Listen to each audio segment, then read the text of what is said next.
बघेल, हमारे नेता भूपेश बघेल। अरे का बोला तीजा बघेल, हमारे नेता भूपेश बघेल भूपेश भैया जिंदाबाद।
का काम चल रहा है पार्टी का, और उसी के तहत छत्तीसगढ़ में भी संगठन सृजन का कार्य प्रारंभ हो चुका है।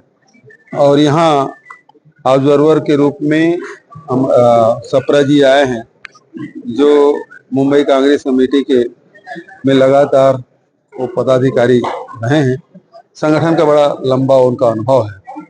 यूथ कांग्रेस से निकल के आए हैं और लगातार संगठन में काम करते रहे हैं। तो ऐसे व्यक्ति को जो संगठन जुड़े हुए संगठन के नब्ज समझते हैं, ऐसे व्यक्ति को यहाँ भेजा गया है। और अभी यहाँ रह के सभी वरिष्ठ लोगों से मिलेंगे, कार्यकर्ताओं से मिलेंगे। कल आप सबसे प्रेस कॉन्फ्रेंस करेंगे।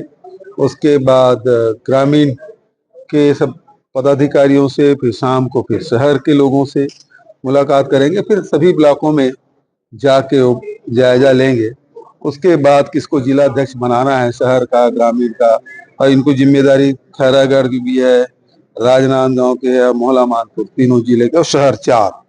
तो 4 जिला अध्यक्ष के नाम तय करके हाईकमान को सौंपेंगे।